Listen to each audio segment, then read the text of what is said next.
আসসালামু আলাইকুম। কেমন আছেন সবাই? আশা করছি সুস্থ ও ভালো আছেন।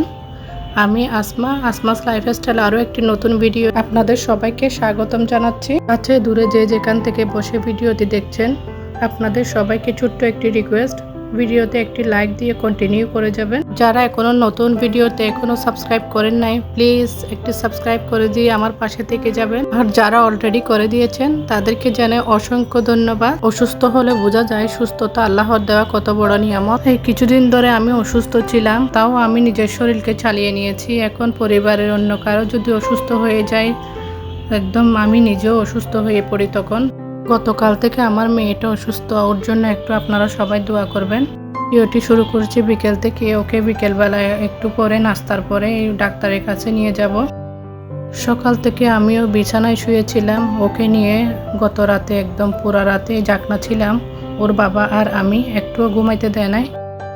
দুপুরে রান্না করে নাই, রাতের একটু একটু ছিল, ওগুলা দিয়ে চালিয়ে নিয়েছি। এখন রাতের বেলা রান্না করতে হবে। ছেলেদের জন্য একটু নুডলস রান্না করেছি। আমি দুপুরে আর ভাত খাই নাই, ওরকমই শুয়ে পড়েছি। ওরা ওদের পছন্দের নুডলস পেয়ে অনেক খুশি হয়েছে। ওদের খুশি দেখে আমার শরীরের সব ক্লান্তি এবং অসুখ দূর হয়ে গেছে। অনেক দিন ধরে কাপড়ও ধুই নাই। এই যে আজকে বলতেছে একটু অল্প একটু কাপড় মেশিনে দিয়ে দিই। কিছুদিন বৃষ্টিও পড়ছিল, সেজন্য আর কাপড় ধুই নাই। কাপড় জমাইতে জমাইতে দেখি পাহাড় সমান হয়ে গেছে। মেশিনে কাপড় দিতে দিতে দেখি আমার বড় যা আসছে। আমরা 5 যা, আমার বড় যা আর আমি একসাথে একই ফ্ল্যাটে প্রায় 15 বছর ছিলাম। বাচ্চারা বড় হয়ে গেছে, সেজন্য ওদের জন্য রুম লাগে। সেজন্য গত বছর আমরা আলাদাভাবে থাকতেছি, কিন্তু প্রায় সময় আসা যাওয়া আছে, আমাদের মিল আছে অনেক। ফ্রিজে নাস্তা বানিয়ে রেখেছিলাম, ফ্রোজেন করে ওগুলো বের করে নিয়েছি। হুটহাট মেহমান আসলে নাস্তা এভাবে বেজে দেওয়া যায়, না হলে এভাবে নাস্তা বানিয়ে দিতে বাচ্চার মায়েদের অনেক কষ্ট হয়ে যায়। মেয়ের শরীর ভালো না দেখে নাস্তা দিতে মানা করতেছিল আমার যা। আমি বলতেছি না, আমার ফ্রিজে আছে, ওগুলাই বেজে দিব, কোনো সমস্যা নাই।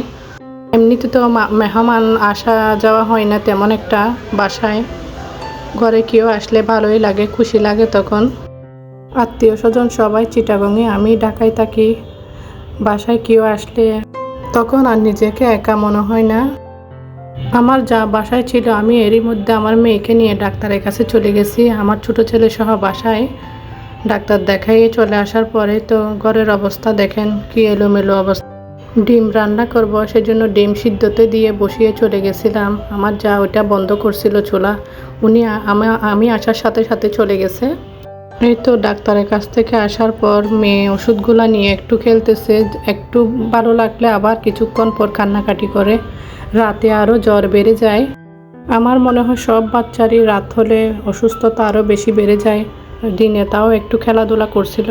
আমিও ডাক্তারকে বলে আমার জন্য এই যে ক্যালসিয়ামের ওষুধ নিয়ে নিয়েছি। ডাক্তার বলতেছে ওইটা ক্যালসিয়ামের থেকে ব্যথাটা হচ্ছে আমার পুরা শরীরে। যাই হোক, আপনারা সবাই আমার পরিবারের জন্য দোয়া করবেন। ভিডিওর মাঝখানে আপনাদের থেকে ক্ষমা চেয়ে নিচ্ছি। আমি কথা বলার সময় অনেক সাউন্ড হয়। রাস্তার পাশে ঘর, তার উপরে আমার মেয়ে একটু চিৎকার চেঁচামেচি করে, ওইটার জন্য আপনারা ক্ষমা সুন্দর দৃষ্টিতে দেখবেন। ভয়েস দেওয়ার সময় কোনোভাবে একটা নিরিবিলি জায়গা পাচ্ছি না ভয়েস দিতে পারবো এমন একটা জায়গা। এই তো মেয়ে খেলতে থাকুক, আমি রান্নাঘরে গিয়ে রান্না বসিয়ে দিব। রাত হয়ে গেছে, রাতের খাবারের সময় হয়ে যাচ্ছে, তাড়াতাড়ি রান্না করতে হবে। থালা বাটি এগুলা ধোয়ার আগে ভাত বসিয়ে দিয়েছি। ডিমটা ছিলে নিয়ে বসিয়ে দিব। হাঁসের ডিমগুলো একদম ভালো ছিল না, ছিলতে যাচ্ছি, অর্ধেকটা ফেটে গেছে, তার উপরে 2টা আবার পচাও পড়েছে, ফেলে দিয়েছি। এদিকে মুরগির পা ছিঁড়ে নিয়েছি। মুরগির পাখনা এবং হাড় গুঁড়ো দিয়ে এই বুটের ডাল রান্না করব। ওইটা সকালেও পরোটা দিয়ে রুটি দিয়ে খাওয়া যায়, বেশ ভালোই লাগে। ওগুলো আমার মেয়ে দেখলে ভয় পায়, ওকে একটু দেখাচ্ছিলাম, ও ভয় পাচ্ছে, পালিয়ে গেছে ওইটা দেখে, পাটা দেখে। ছোট ছোট করে আলু দিব, ভাতের সাথেও ভালো লাগে এবং পরোটা রুটির সাথেও ভালো লাগে। এদিকে ডিমটা বসিয়ে দিয়েছি, অলরেডি হয়ে গিয়েছে। ডাল রান্নাও কমপ্লিট হয়ে গিয়েছে। এই তো কলা আর পেয়ারাগুলো আমার যা নিয়ে আসছিল, যেভাবে সেভাবে ফেলে রেখে আমি ডাক্তারের কাছে চলে গিয়েছিলাম। এখন গুছিয়ে নিচ্ছি। এতক্ষণ ভালোভাবে কাজ করতে পারতেছিলাম না, মেয়ে আমার কোলে ছিল, নয়তো কান্নাকাটি করতেছিল।